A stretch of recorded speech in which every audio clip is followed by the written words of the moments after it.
Today I'm going to build not one, but two edge grain cutting boards out of some scrap wood that I had lying around the shop and some new lumber that I milled up off camera. So thanks for watching, stick around to the end, and I'll see you next time. I just want to say welcome back to my subscribers, and if you're not already subscribed, please consider subscribing to my channel.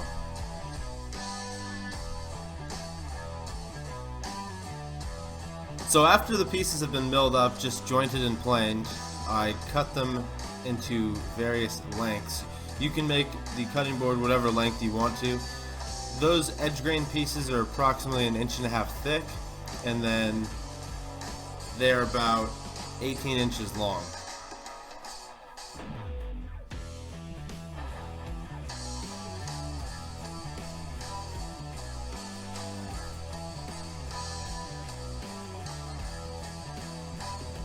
These cutting boards are made entirely from walnut, cherry, and maple.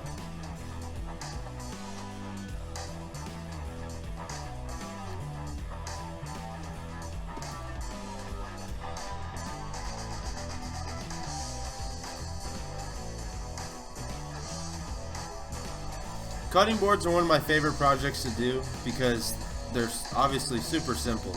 It's just about cutting up a whole bunch of pieces, essentially, and gluing them all together.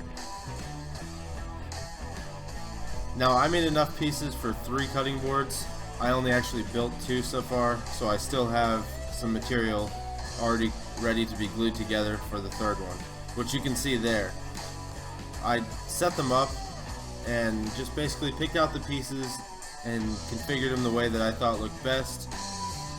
And then, you know, there's a whole lot of back and forth there, except for that walnut one is already set. It's just the other ones that I kind of messed around with. But I did build 2 of those, and the 3rd one I'm just kind of I just put to the side for now.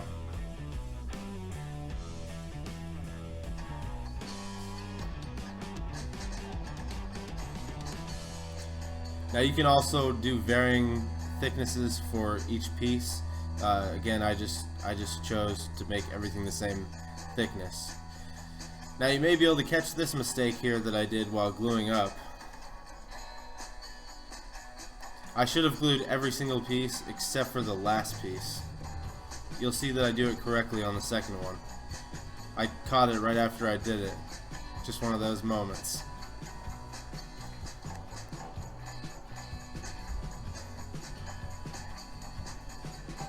I also use way too much glue, or at least I don't mind using so much glue. It's just that I didn't prep everything as well as I should have, meaning I should have put some sort of like wax paper underneath it, even underneath the clamps, because that glue got everywhere. And the biggest pain in the butt is trying to clean dried up glue off of the clamps. Now that's a melamine tabletop, so I mean I could just scrape it off after, but getting it off of those clamps is such a pain.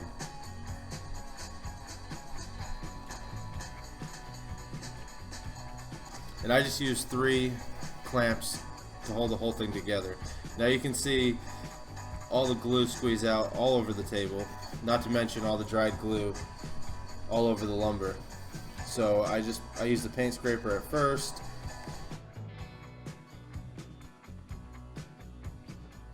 And then after I get one side cleaned up from glue, primarily cleaned up, I just run it through the planer. And I just do very shallow passes. And obviously the fact that there's extra length on these cutting boards, that helps with the snipe, because generally I'll cut that off. There's a ton of different ways to do it, but this way works out just fine. They came out beautifully.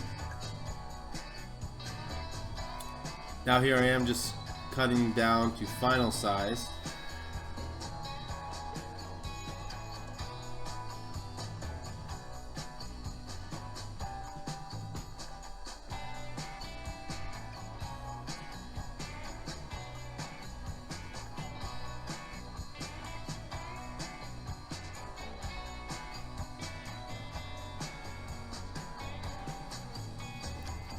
Again, one of the greatest things about cutting boards is it doesn't have to be accurate at first. You just kind of glue everything together and then you can cut it all to make it to a nice perfect rectangle. And some of that wood had some awesome grain. I just call it like a sun stripe. And so I sanded all two cutting boards to all the way up to 220, and then I put a chamfer around the entirety of them on both sides, and also down the vertical piece as well. So the way I do my routing in order to avoid chip out, and it works every single time, is I go maybe like a half an inch or a quarter inch from the corner, and then I go into that corner on a diagonal like you can see there, and I never get chip out. If you just push the router bit all the way off the edge without doing the corner first, that's where you tend to run into chip out or tear out. Now the router does leave a line on the end grain of the cutting boards.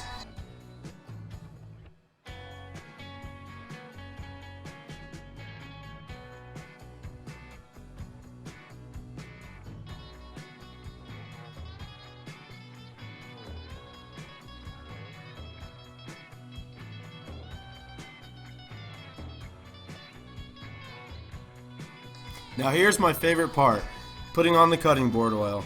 This is cutting board oil you can get anywhere from big box stores or online. It's basically just mineral oil.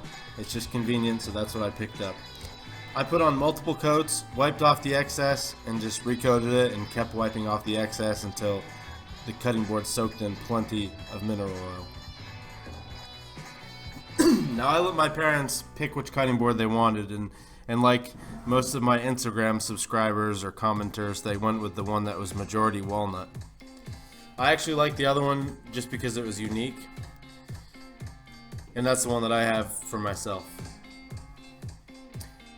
So I put feet on both cutting boards, and I just basically lined them up using the little multi-tool to make sure they're equal from each side, and pre-drilled through the foot, and then put a stainless steel screw through the foot into the pre-drilled hole and tightened it down.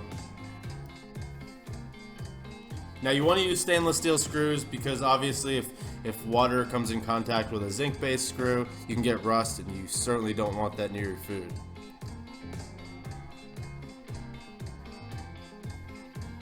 Well, here's the finished product. I hope you liked it, and try to build one yourself. It's fun, it's easy, and I'll see you next time.